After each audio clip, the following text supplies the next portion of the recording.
The following is a special presentation of Tony Kurre Radio. Welcome back to the K4Wins. Getting ready for the big weekend here. It is Friday. We do the show every single Tuesday and Friday around 10 o'clock Central Time. We have the Cubs, Brewers, Detroit Mariners going into Games 5. The Dodgers got it done last night.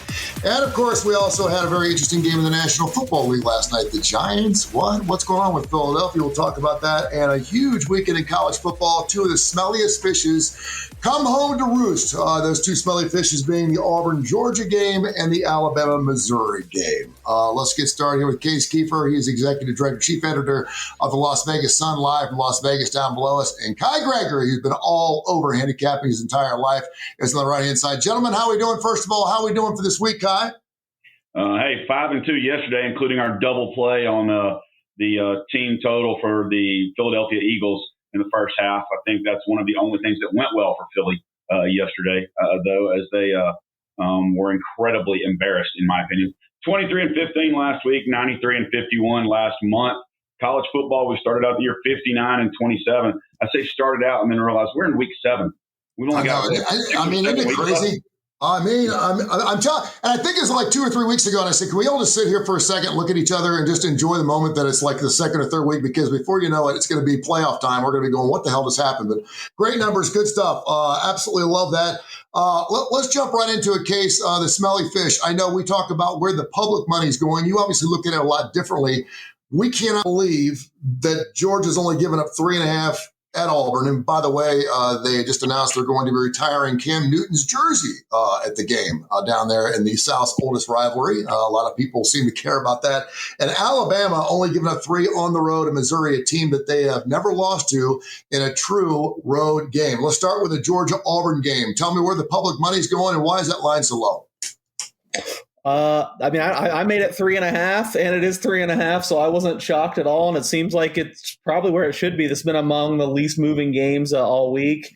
I do see here in Vegas, at least, we have one place at 3 and one at 4. Pretty big. You see that big of a delta, a key number this late in the week. So I guess there's both pretty public books too. So I just feel like there hasn't been a lot of betting interest in this game. I feel like the number's right where it should be. I mean, as far as what has Georgia shown this year to make you think they're way better than Auburn? I mean, I don't think very much. I think take away the quarterbacks and who has the better roster, I think you can make a compelling case that it's Auburn. And I could be wrong. Georgia could get hot, but I haven't been super impressed with Georgia this year. I've also been my previous statement might sound weird coming from me because I've been such a Gunnar Stockton detractor, but I think in this particular matchup, Stockton is a clear edge over Jackson Arnold. I mean, at least he has some chance to to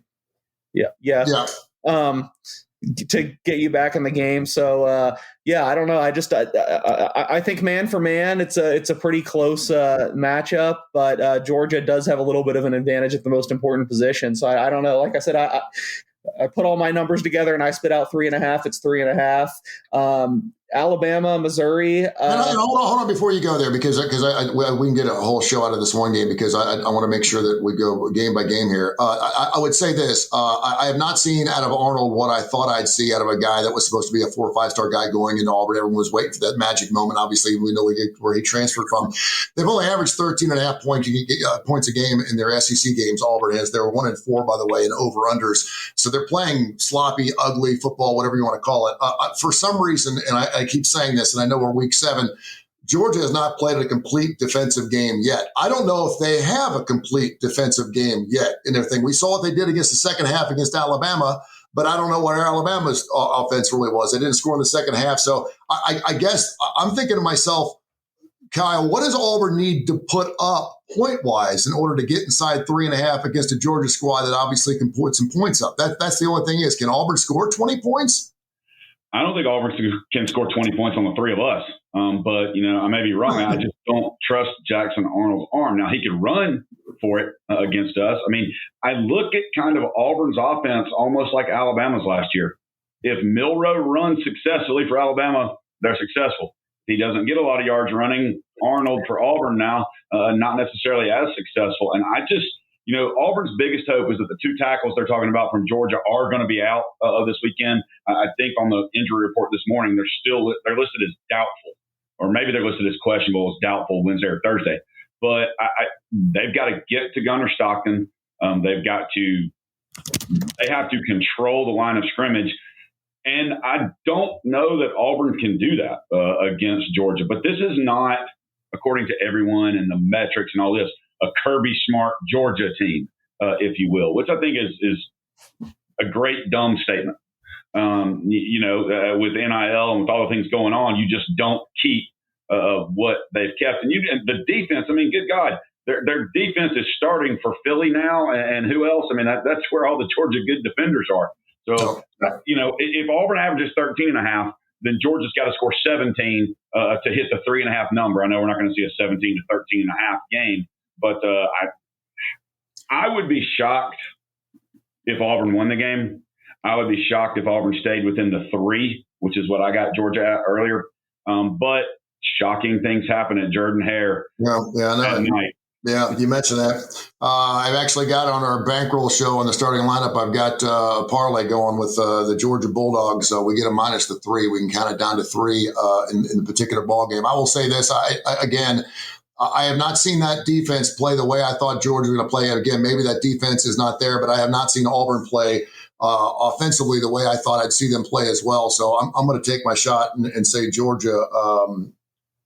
I'm going to give Georgia the shot at being a 4-1 squad going into this game and giving up the 3. We'll see what happens. The other game, obviously, that everyone's talking about is Alabama, Missouri. Missouri's undefeated. Alabama comes flying in minus 3. I know as much as I could study. I thought for sure maybe this line would go up to 3.5, 4, maybe 4.5. It is stuck at a 3, 51.5. I know that Kai's got a huge play on a team total for Alabama as far as our bankroll contest goes. But why is Alabama only minus 3? A team that, by the way, they've never lost to on the road. They're 3-0 against Missouri. They never scored less than 38 points in any of those ball games. They've never given up more than 20 points in any of those ball games. It would seem like 38-20 would be a good score for this game for Alabama on the road, Missouri. They win this game, you can make an argument that Alabama's going to be for real.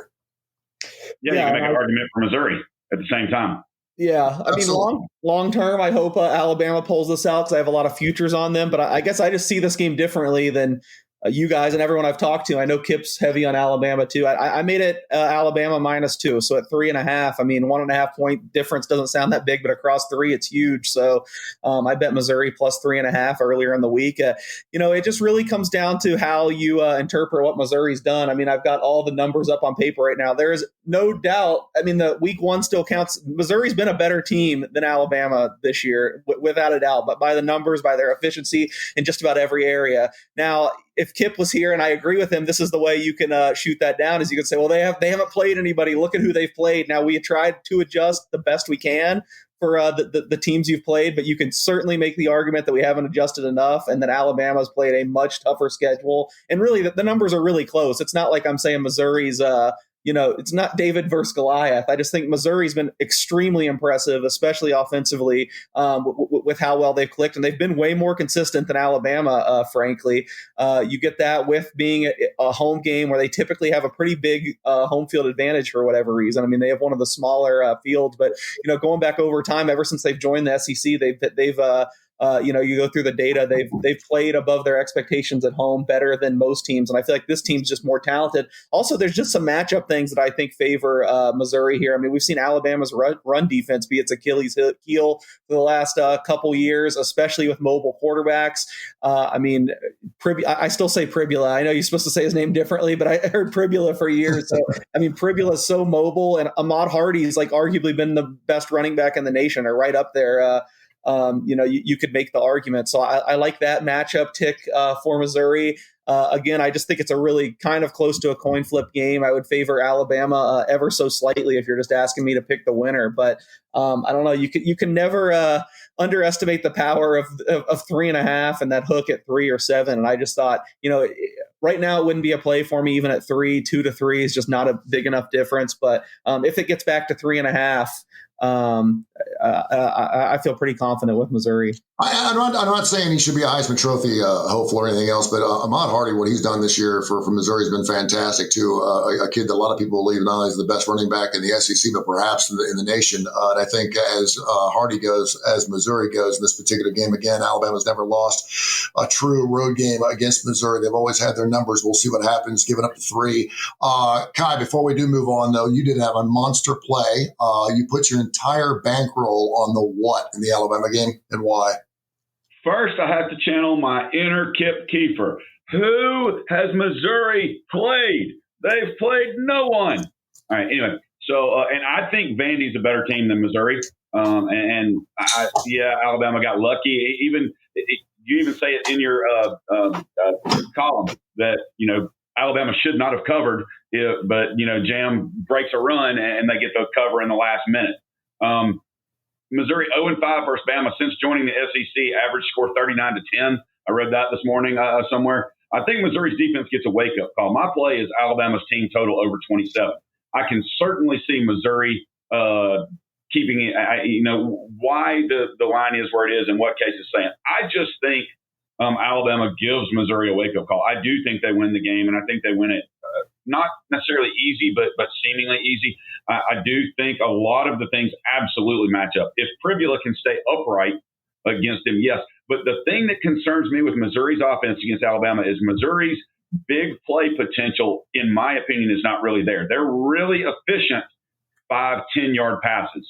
Well, Alabama's weakness is the deep ball with their defense besides the running game. If you don't have that deep threat and Alabama can get up closer to the line, then Hardy may not have as easy as a time running the ball.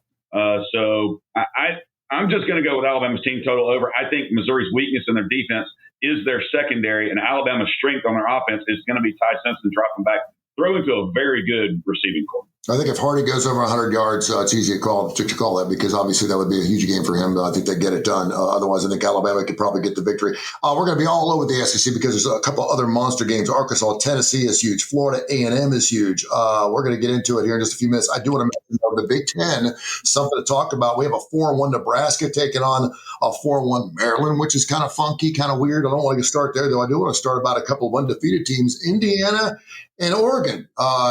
Week 7 by now, you should say Indiana's for real deal. Of course, the Oregon Ducks get the big victory a couple weeks ago against Penn State. Open up 7.5. It's now down to 7 without the hook. The Oregon Ducks, does it look like a duck case? What do you got on that game? I guess I'm going to have to repeat my same rant again. Unfortunately, Kip's not here to hear it, but anyone see what happened last night? Kennesaw State absolutely stomped Conference USA favorite Louisiana Tech.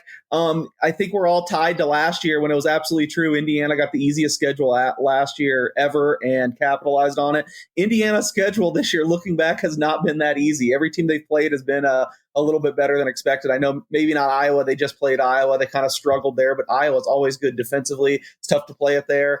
I feel like Indiana I'm on the opposite. I totally hear the arguments about Missouri's schedule, and I get why that would lean you on Alabama. But I'm just on the opposite side here. I'm screaming, look at who's Indiana's played. I feel like their strength of competition has been higher than Oregon's, even though Oregon had the one primetime game against Penn State. I think you even have to knock down a peg now that what we've seen Penn State do. And against what I would say is a tougher schedule, Indiana has been a better team. So I think it's a no-brainer to take 7. This is another one where I did get the best of the number. I'm sitting on Indiana plus 9.5, but I still don't think it's moved enough to where I wouldn't recommend it. As long as you can get the 7, which I think it should be there at least for. There's still 7.5 left even in Vegas. So if you can get 7 or 7.5, I just see this being a really close game. It's tough to play at Autzen, obviously, at Oregon.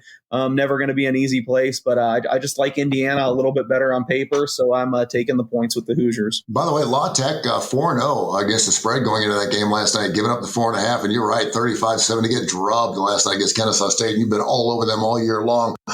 Big Ten football, we also have Ohio State giving up the 14 against a 5-1 Fighting Illini on the road for Ryan Day and the group. Before we get there, let's talk about that Indiana-Oregon game. Where do you have it, Kai?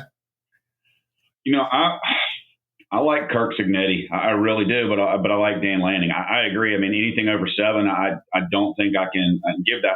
Oregon, golly, it's just It's a hard place to play. I'm really high on this Oregon team, but Indiana has impressed me. And again, what has Oregon done besides beat a team that's freaking 0-4 UCLA beat? I mean, so again, I'm going to channel Kip I've been saying all along, who has Penn State played? Who has Penn State played?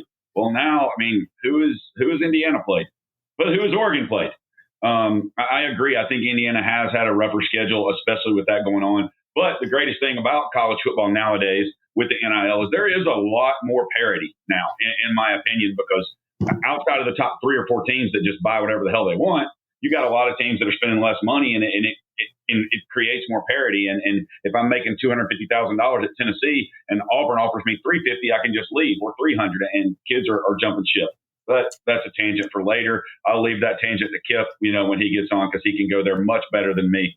But I'm staying away from the game, not playing it at all. We're gonna run through all of our big plays coming up here in just a few minutes, and of course we'll talk Major League Baseball, the NFL coming up here. We got NHL action well underway as well. Another interesting game case, real quick, since we're running around the horn here. Ohio State giving up the 14 against the Fighting Illini. Ryan Day, does he have anything to worry about this weekend?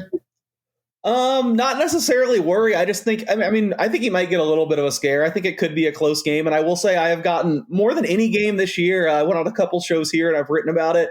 I've been giving out Illinois that I like them anything over 2 touchdowns. And I've gotten so much feedback that I'm an idiot and they have no chance. And everyone, this game, I've gotten the most blowback of anything all year. I mean, it's not like one of my bigger bets or anything. I just think it's a little... I just think it's a little high when I don't think Illinois is going to be outmanned in the trenches. I think they've been better than I thought. I feel like they really took a ding on their power rating when they lost to Indiana in such big fashion, but they've really been pretty impressive other than that. So, I'm on Illinois just a little bit, and we'll see if everyone can keep giving me grief about it a week later, or if maybe I'm onto something. I do seem like the only person in the world that's on Illinois, although clearly someone else is, because this line has stayed the same. We haven't seen a big move in Ohio State's direction. Let me ask you something real quick, just from a gambling standpoint. I know how important 3 is. I know how important 6 is. I know how important 4 is. I know how important 7 is. How important is the combinations of those 7s? In other words, when you see a 14, obviously 14.5 is different than the 14, but obviously as you get the higher numbers, you're talking about bigger spreads. 21.5 certainly is different than 7.5, despite the fact that it's derivative of the number 7. Where do you play when you look at 14s or 21s or maybe even 10s and 14s? How do you play those?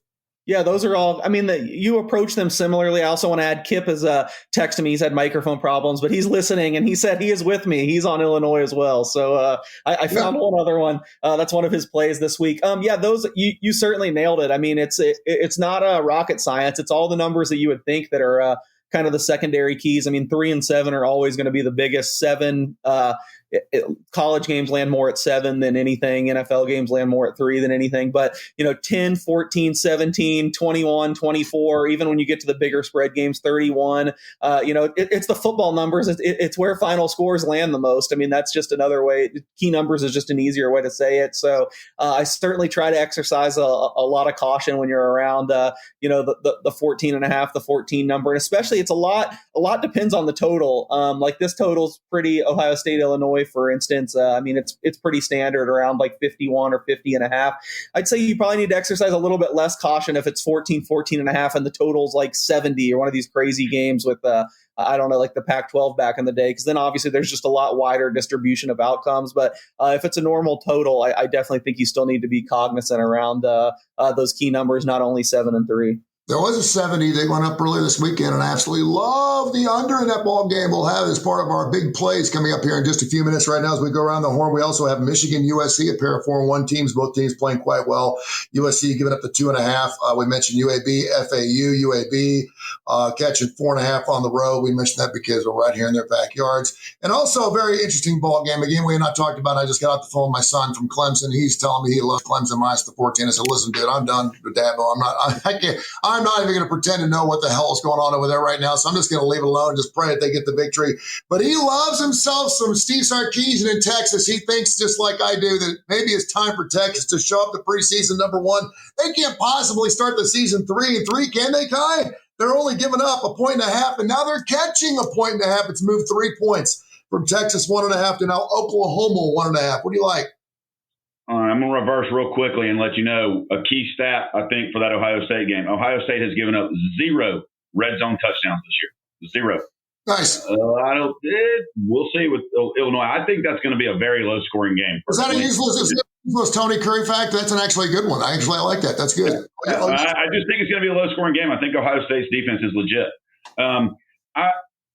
If I play the Oklahoma-Texas game, I'm playing Oklahoma. I do not have any faith in anything Texas right now. I don't like the way they're playing. Nothing about it. And I think Oklahoma's defense is finally a Brent Venables defense, is what I think. If I actually like Oklahoma's chances better without Mateer this weekend, and nobody in the country is going to say that. But coming off of the break that he had, and it's right here in your hand, the most important thing about a quarterback is that grip.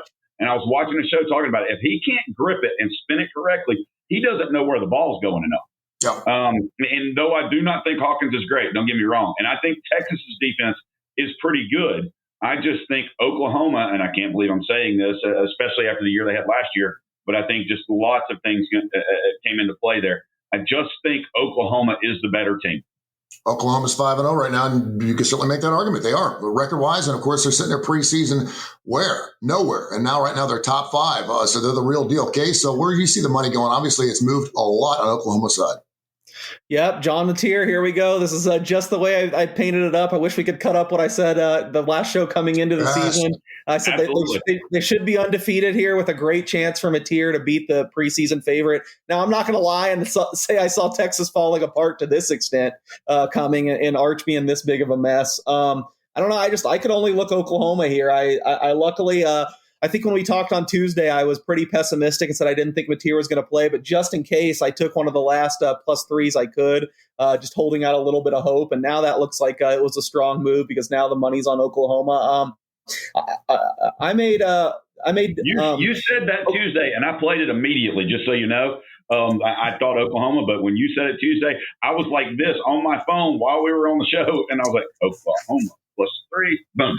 Yeah, I mean, there's always the fear he's too tough for his own good and he just doesn't have it. And I agree with you, Tony. There's always a fear that Texas at one of these weeks is just going to get it together. But I don't know, just to this point of the season, I haven't seen a whole lot to make me be really optimistic on Texas. I'll channel Kip again since he's not here and say Texas sucks because that's been his rallying cry. I still don't know if I fully agree even after last week. But, even at the new number, less than 3, I mean, I made Oklahoma a really slight favorite even without Mateer. Now, I don't know if I fully bought into that just because of Hawkins' clear limitations as a passer. But now that it looks like he's going to play, I mean, to me, it can only be Oklahoma or pass. But if you're a person that likes to live bet, I'd maybe have your betting apps out during this game because I think the first drive or two is going to be really going to show you what Mateer has. But man, this is a great setup if he plays and is anywhere close to himself, because even though he's not going to be up there statistically with the other Heisman candidates, especially now after missing the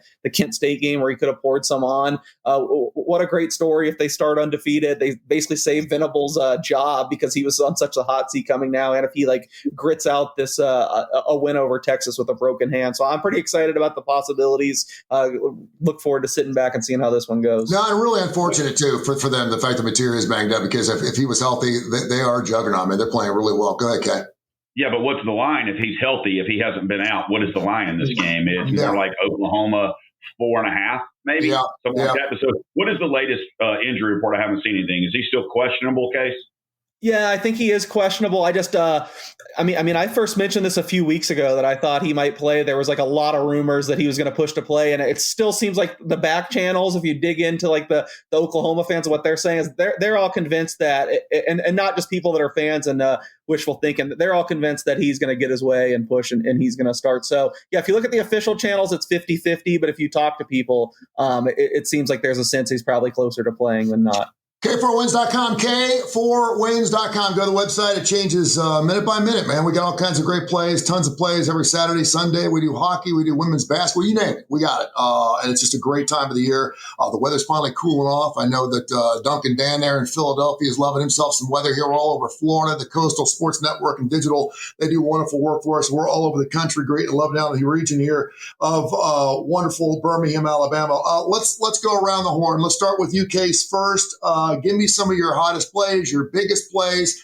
It seems like when I wait till about 35 or 40 minutes into the show, we always kind of run out of time. So we're going to give us plenty of time to go through some of our biggest plays for the weekend. I know you had several plays there for your bankroll contest and the starting lineup, which, by the way, is a local show here, runs on ABC 3340. Goes right up against Alabama, Missouri. Coming up tomorrow morning. So you can watch our show and then kick it off with Alabama, Missouri. It's going to be awesome. But give me some of your biggest plays, Case. I gave Indiana at 9.5. I really fired that one. And I hate to say it, although I have to point out this game just because it's a good discussion of what we talked about on the 14. I mean, one of my other bigger plays this week is I really fired on Boston College plus 14.5. So sorry, I'm on opposite side of your son. I don't necessarily think they're going to win outright or anything, but this is one where I think 14 is really important. Similar to the Ohio State game, it's got a pretty standard total, like right around the 50s. I could be wrong, and Clemson's offense is entirely fixed. I mean, Cade Klubnik barely put the ball on the ground last week. But, do you see North Carolina, the circus is back this week. They have recruiting violations. They are talking buyouts. And I don't know. I just felt like there was such a strong move and such a, everyone is so quick to say Clemson's back now. I need to see it more than against a North Carolina team that's like a. Can I tell you something right now? I will bet against my son's heart. I hope he's not listening to the show. Santo, I'm sorry, honey, but someone's got to pay for your college, and it's coming from my pocket. So I will bet against my son's heart. Normally, when we're watching the game together, I'm one of those guys where every time I watch a game with him and I have the other side, I lose. Every single time. He has no action. You ever go to Vegas and someone has no action on anything, and they're the schlep rock? They bring you a loser every time they get near you. I hate people like that. Don't tell me how much you love or hate a team if you ain't got action on it, especially when I've got action. Continue. Go ahead. Yeah, but that is a game where the 14 is important to me. I think it's mostly 14s now, so it would be a smaller play. If it gets back to 14.5, I feel really good about Boston College. I mean, they got blown out last week too and looked terrible, but I don't know. To me, there's not as much noise there. I trust Bill O'Brien. I think if anything, that should bring out a little sharper point to them. I just thought that was aggressive to make Clemson that big of a favorite after one game against a team I don't think highly of.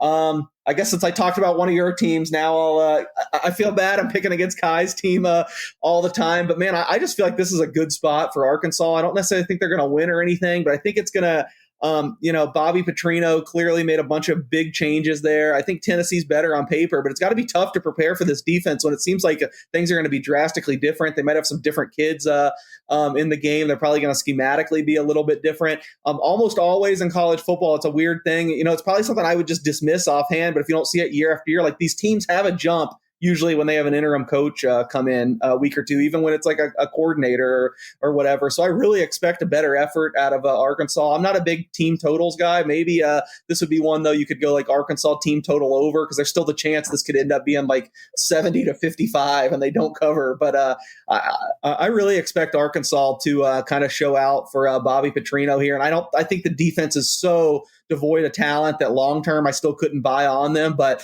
one game coming off a bye week where you don't really know what to expect, I could see the defense being a little bit better here. I like Arkansas. Real quick before you move on, because he's a Tennessee man, he's wearing the shirt. What's your thoughts on that, Kai? Because I know you have no problems going against your boys.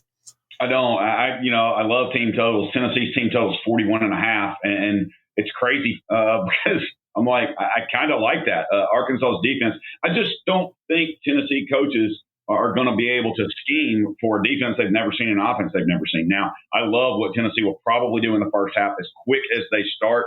But Green is a very good quarterback for Arkansas. I think that Bobby Petrino is I heard rumors, know some people in Arkansas, that he was kind of kept on a leash by Pittman with what he could do. Now there's no leash. Nobody's going to tell him, what he can and can't do. So I think Arkansas is going to go out there and throw caution to the wind, do everything they can. I'll tell you this, Tennessee better win the damn game because it's my 12-year-old's first game in Neyland to see them. We're going, so they better win. I hope you have a fantastic time. That's fantastic. Continue, my case, man. I wouldn't be bold enough to say Arkansas is going to win outright. I wouldn't be surprised. Maybe even other derivatives if you want to bet them first half or something. I really feel like they should come out with an inspired effort. We'll see how it goes. So those are some of the bigger ones. I'm scrolling here. I'm getting a ton of market agreement with this, although it hasn't passed over a key number yet. I'm just looking to get on Notre Dame as much as possible. I know they're laying like 23 now, 22.5, whatever. I got 21.5, but man, I really think they can beat anyone, and it's kind of clouded by the fact that they lost 2 games. So I've even been on NC State a lot this year, but I think that should probably be more.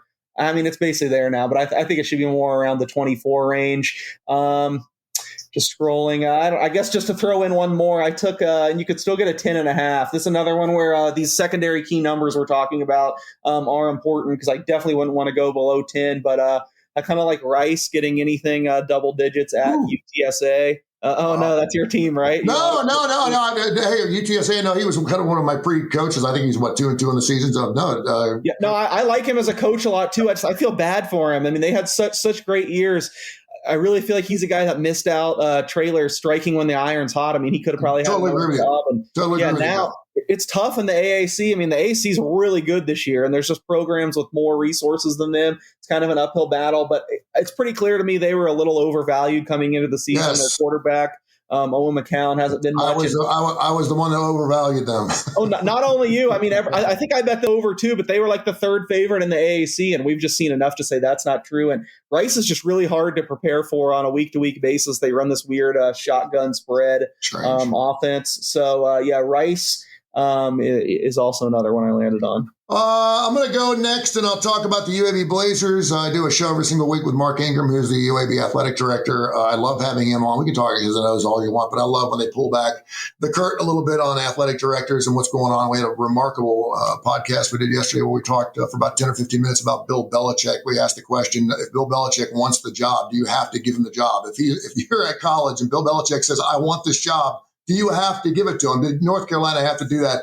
Remarkable answers there. Did go in depth about Trent Dilfer. Not going to sugarcoat it. The worst loss he's had since he's been at UAB was this past week against Army. They were demoralized. They couldn't travel with anybody. The government shut down. They only had their first-string guys. They came in and just absolutely punched UAB in the face. UAB's defense did look better, but Army is a bad football team, period. They got that late touchdown where UAB went for it on the 4th and whatever it was from their own 20. Army gets the ball back, and obviously they run it in to make the score look a little more lopsided than it actually was, and they put the 31 spot. I like the under in this game. It opened at 70.5. It's down to 67.5.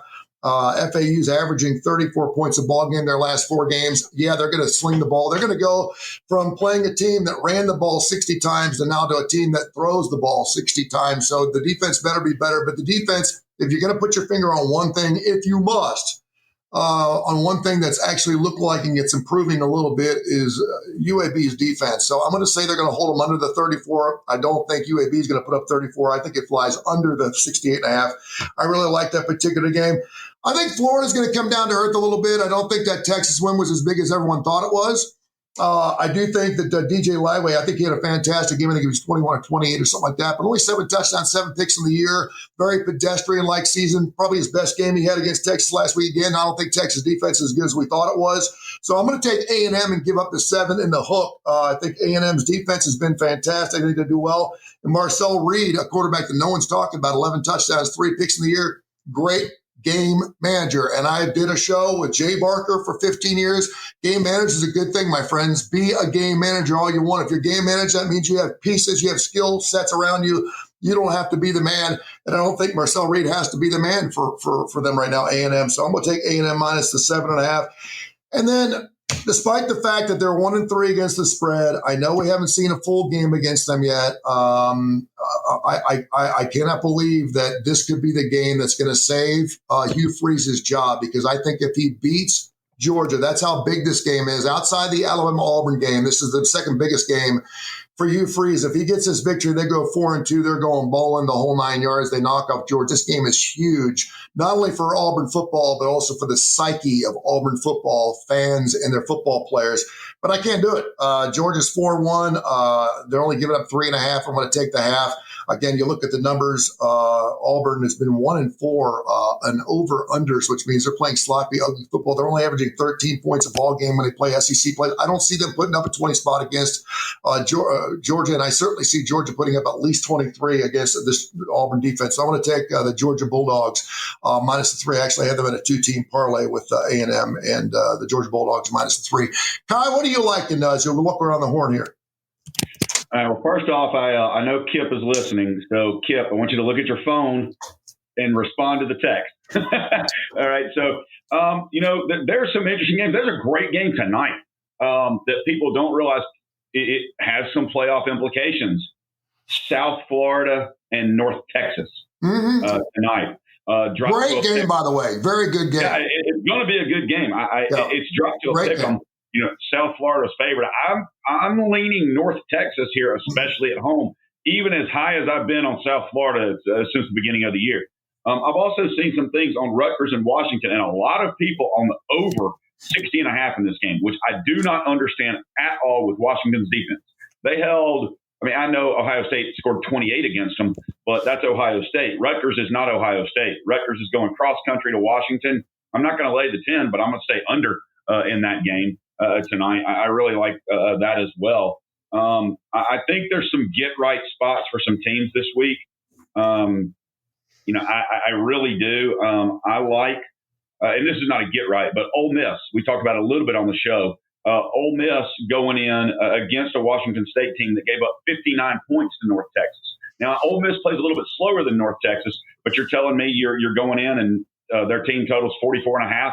You don't expect them to score 45 points in a game at home against a team that has given up over 50 points to much less competition, in my opinion. Another sneaky game, 11 o'clock, James Madison against UL Lafayette. Now, it's crept up to 18, which scares me a little bit. I got a 17 early in the week, but I think James Madison could actually just destroy them in this game. And I know that's a game nobody's talking about. The get-right game I'm talking about is Iowa State at Colorado. I just don't think Deion has the team that can do this. I think that Iowa State is going into a spot where they need to get right, and I think this is a chance for them to actually get right. And they just talked about. Deion was everywhere last year. He was on College Game Day every weekend. They did College Game Day. It's just been unbelievable. A couple of years he's been there, and you don't hear anything about the 2-4 Buffalo Bills. Or Buffalo Bills, Colorado, Buffalo. The Buffalo Bills. They didn't look good this past weekend either. But you don't hear anything about Colorado this year. It's just amazing the fact that we just kind of forgot about him. Yeah, I want to get Case's take on this, especially since he's there. This Air Force UNLV game, UNLV is giving up 7 now. The total has come down, which I don't really understand.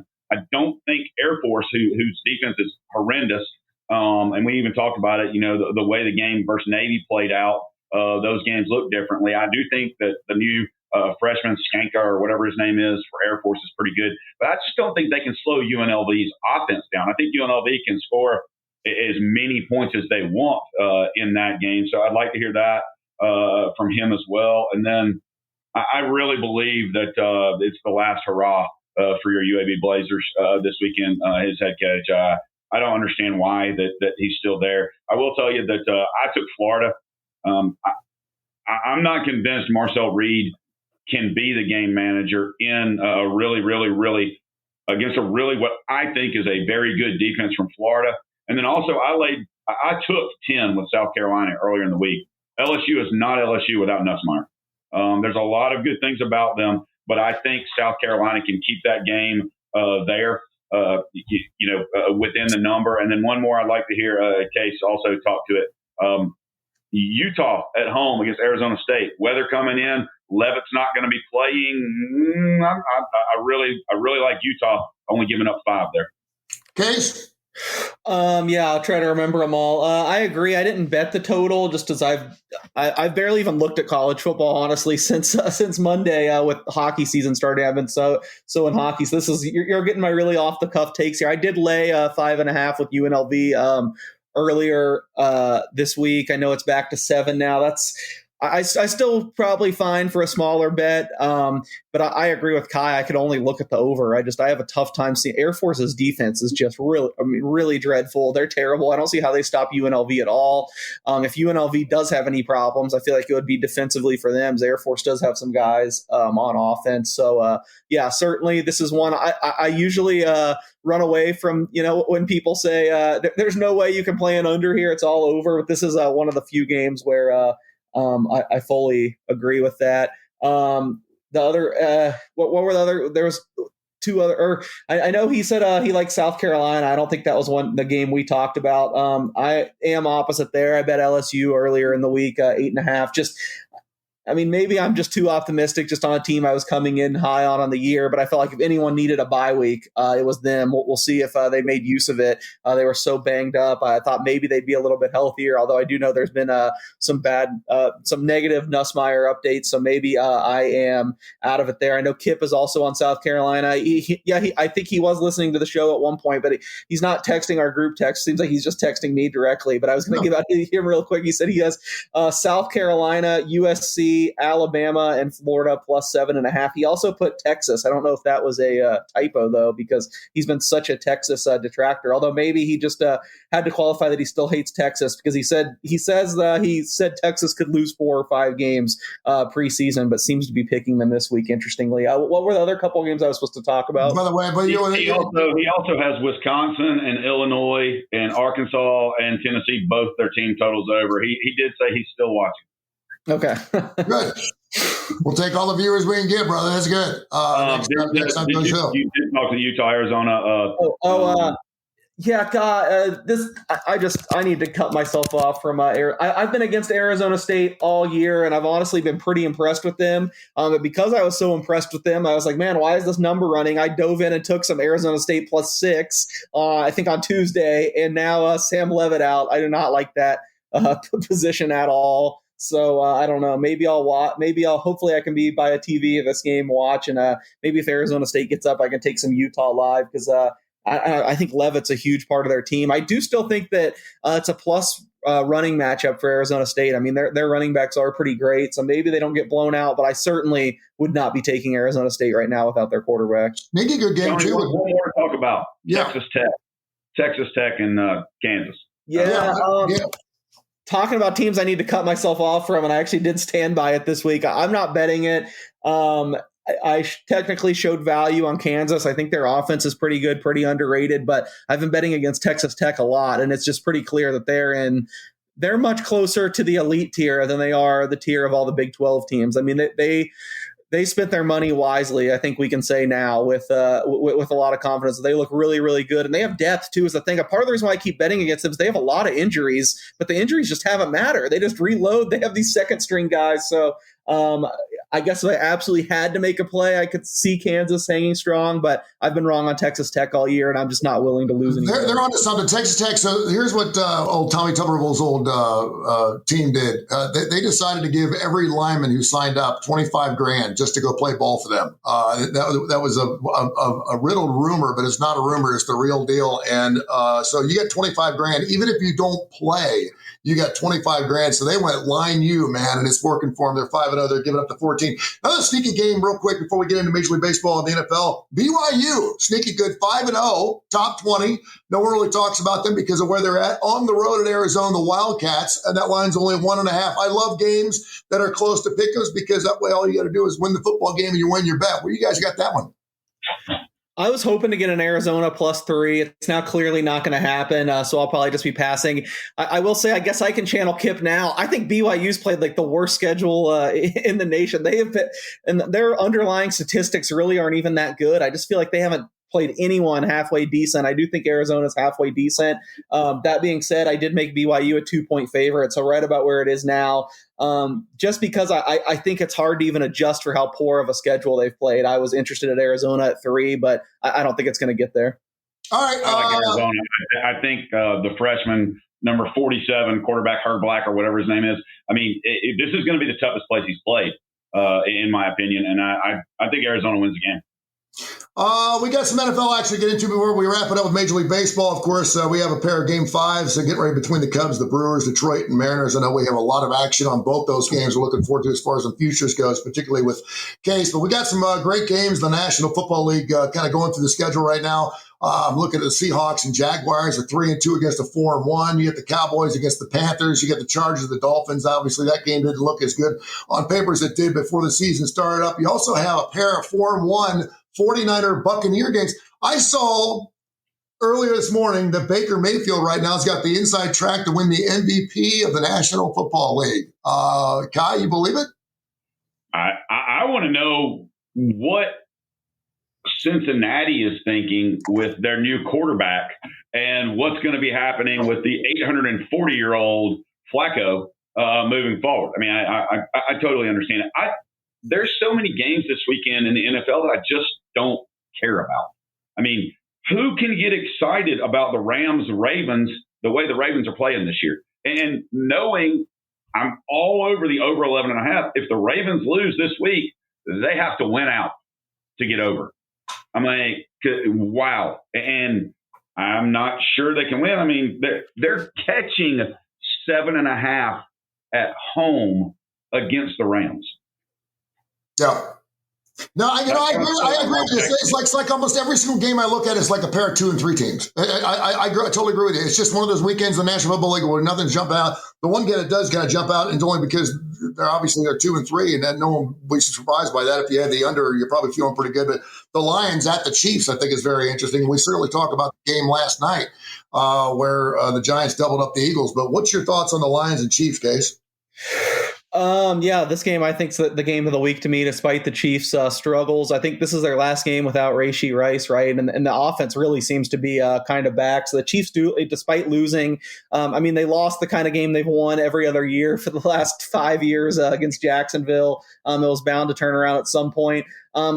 I've heard a lot of people express surprise that the Lions are the underdog, and me too, honestly. I bet some Lions, I think last week on the look ahead, even a worse number. Now I had +1.5. I'd say the reason why the line is the way it is the Lions have cluster injury, both in the secondary and on the offensive line, which were kind of like two of their strengths earlier in the year. So the Chiefs certainly look healthier here, despite they've had all their share of injuries too.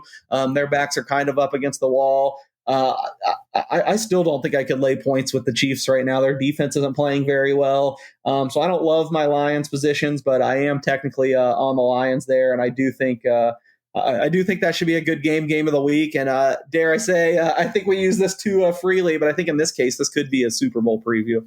Ooh, there you go. Yeah, and it kind of bothers me because I hate the Chiefs. My Cincinnati Bengals actually had the better of them several times, but they took them down, and I can still see Kelsey doing his party in Cincinnati, and I hated when he did that. Now all of a sudden he's got himself a wife, and their team sucks, which makes me kind of happy, I guess. Steelers Browns. Another guy we have not been talking about at all is Aaron Rodgers. And it's just crazy because he's when he was 0-5 or 0-4 for the Packers, remember where he said RELAX, relax. And of course, that year they made the playoffs. And here he is, 49 years old, playing for the Steelers at 3-1, right in the catbird seat in the AFC. He's right where he wants to be. And now they got the Browns coming to town. They're giving up 5.5. This looks like an easy game to me. I don't want to be all over the Steelers. Am I wrong? No, I agree with you. I agree with you on the Steelers part. I do think you might have said 49. I think he's only 41. I was playing. Yeah, no, I was playing. He's 59, 69 after 40. Unless you're Tom Brady, it doesn't really matter. Yeah, well, if he does this at 49, they'll certainly be talking about it. I don't think he's been great this year. I've been kind of underwhelmed, but the Steelers just find ways to win games. I know there's a lot of stats. Like every pass he throws is within he never throws downfield anymore. It's all within 5 yards of the line of scrimmage, but it's worked, and I kind of feel like it's going to work again here. I mean, this is a tough spot for the Browns flying back from London. They have some injuries. Dylan Gabriel, of course, making his first start. I actually bet Pittsburgh twice. I was shocked when they opened a 4-point favorite. I bet 4. It moved. I still decided I didn't have enough. I bet more at 5.5. It's now 6. It's a little smaller bet, but I mean, the Steelers coming off a bye. I don't know. I kind of agree with you. Seems a little bit too easy. I like the Steelers here, even though I get they don't look very good statistically. I kind of just put down Aaron Rodgers, but this is what they do every year. They don't look good statistically. It looks like they're overachieving, and they just continue to do it. I don't know. To me, this seems like a pretty good spot for them to win by a touchdown. Gone are the days where Aaron Rodgers is going 500 yards because he has to. He had that one monster game this year, and even with that, he's averaging under 200 yards per game throwing the football. But he has thrown 8 touchdowns and 3 picks. And again, you want to talk about game manager, maybe in a Mike Tomlin run offense with that defense, it's a perfect fit. I can't believe I'm saying this, but I think it's just an absolute perfect fit. Don't screw it up. Don't give the game away. Keep us close in the fourth quarter. We'll win our football games. They're going to be a pain in the ass for everybody in the AFC this year for sure. You see it any differently, Kai? I just want to ask the question: how bad are these teams? The the Panthers are catching 3 at home against Dallas. The Dolphins are catching 4 at home against the Chargers, and the Titans are catching 5 at the Raiders. Oh my God! Yeah, what the hell?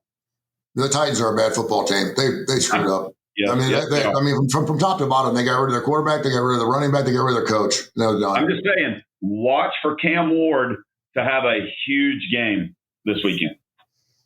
All right. Any other plays you guys want to throw out in the NFL before we jump into Major League Baseball? I could use that Cam Ward huge game because I have him for Rookie of the Year, and he's given me no Offensive Rookie of the Year. He's given me no reasons for optimism yet. Hopefully it does come against this awful Raiders defense. I will say I've been to probably close to 100 NFL games since the Raiders moved here, and I've never less looked forward to a game than this week's Titans at Raiders. It speaks to you of how poor these two teams look. I wouldn't even go if I didn't have to. K4Wins.com. K4Wins.com. I do think Buffalo and Atlanta, the early Monday night game, I think you're going to get a lot of points in that game in the Dome. I really do. Just one more game to throw out there. All right. I'm writing Buffalo over right now so I can play that bad boy with you coming up on Monday. Let's get into some Major League Baseball. There are 2 words that are actually about as good as a Game 7. That is a Game 5, particularly when you're talking a best of 5. We got the Cubs, the Brewers pushing it. Detroit Mariners, Game 5. Dodgers got it done. Major League Baseball, I'm doing my best I can to watch. And thank goodness they play Major League Baseball during the middle of the week because on weekends it's just kind of hard to watch these things because I just love football so much. But Kai's our baseball guy. And again, when you go into Game 5s, man, that's always a good thing for Major League Baseball. What are you liking there? Well, first, I cannot believe it. Seeing the pitcher for Philly, Cabrera, or whatever the hell his name was, and the horrendous play he made last night. But everybody's saying he cost them the game. If it was a perfect throw, the guy was going to be safe. He had beat it out. I mean, the ball going off his glove. Pitcher still made a great try. Feel for the guy. I've got futures on Seattle, and I got futures on Milwaukee. I may hedge small. It being Scooble on the mound today. To get him minus 110 to get Scooble anywhere minus 110 is a hell of a bargain. Yeah, really absolutely. And the Milwaukee and the Cubs. Milwaukee has not looked right the last 2 games.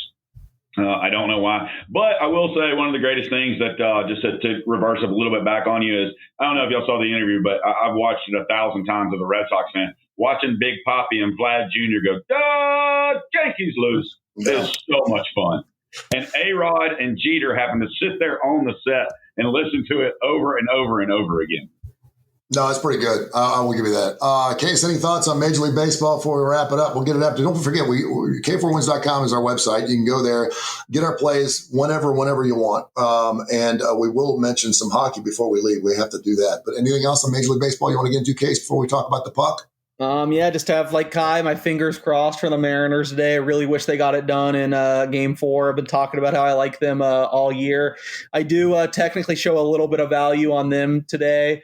Even against Scooble, I mean, they've already beat him once. Kirby's top level stuff, which hopefully he can tap into, is just as good. And the Tigers lineup is so bad, but hopefully they didn't find something here down the stretch. There is one sportsbook in Vegas that still has an under 6. They don't open until 9. So I'm hoping as soon as we get off, I can get a little bit of that under 6. I do think this will be real low scoring. That one. I don't have anything on Cubs, Brewers yet. I know we're on opposite sides there. I have Cubs to win the series. It's been a really close series, just like I thought. Should be an exciting game to watch, but I haven't even seen the pitching matchup yet, so I don't really have an opinion on that. They don't have it up, and it's amazing too because this is the first time that these two teams have met in the respective leagues in the postseason play, which is hard to believe because they're 90 miles apart. If you've ever been up in the Milwaukee, Chicago area, you stop by the Broad Stop, you get in there, man, just fantastic eating up in that part of the country, particularly during baseball season for sure. All right, NHL. Tony, yes, sir. Point out, Kip did tell us 2 weeks ago it was that either the Yankees or the Dodgers was going to lose, and they would not be in the World Series. So he got props out there to him as well because he called that before any of the rest of us. Yeah, I did. I was on the Blue Jays series price. And in fairness, I just liked the Yankees against the Red Sox. But there you go. Let's talk about some NHL real quick before we wrap it up. What you got out in Las Vegas? The first week of the season started. How we doing? I mean, the first 2 nights were great, and last night was not so good. I got beat pretty good last week. Stupidly, there's no game tonight. I think the NHL should always have at least one game. There's 16 games tomorrow, and I haven't dug into them yet. I'll do it later today. But yeah, I don't know. It's been fun to get us back in the swing. The Avalanche, who I talked about on the show a lot, started 2-0. The Lightning, the other team I was really high on, were pretty rough last night, but I'm still not really worried. Vasilevsky, their great goaltender, was hurt all offseason, and he certainly looked rusty. They weren't great defensively. I think they're a really good defensive team. I think they'll get it together. But yeah, still bullish on those two teams, and got to be encouraged with how the Avalanche has started despite having to play a backup goalie while Blackwood gets back up to 100%. Kai, I know you love to lay the puck once in a while. Anything strike out to you this week? You know, I was really disappointed with Edmonton in their first game, just the way they played. I just and I know Case is high on them as far as where they're going for the season. One of the things that I bet, and I'm regretting it after watching them twice, is I bet Florida. For people that don't know, I mean, they don't necessarily get wins, losses, totals like that. They do points. I bet them under 100 points for the season, and after watching one game, much less two, I'm like, shit, I'm in trouble. No, we're good. Don't worry. Don't worry. They played Philadelphia and Chicago, 2 of the worst 5 teams. I'm not high on Florida. I'm with you on that. I think I got 100.5, but I'm not scared of Florida this year. Famous last words, back-to-back champions. I think we'll get there. It's a early season, man. It's hard to three-peat. Yeah. Kip will be back with us coming up next week. We're on every single Tuesday and Friday on the Coastal Digital Sports Network. And, of course, right here on Tony Curre Radio, we're on every single day. As a matter of fact, I run this show as many times as I possibly can. Wherever you get your favorite podcast, go to our YouTube channel. That is K4Wins YouTube channel on Tony Curre Radio. And follow us wherever you're at, K4Winners, wherever you're at on social media. And we'll do it again coming up on Tuesday. Enjoy your weekend of great sports. Fantastic. Everything's rolling here. And, gentlemen, I appreciate you. We'll talk soon. This has been a special presentation of Tony Curre Radio.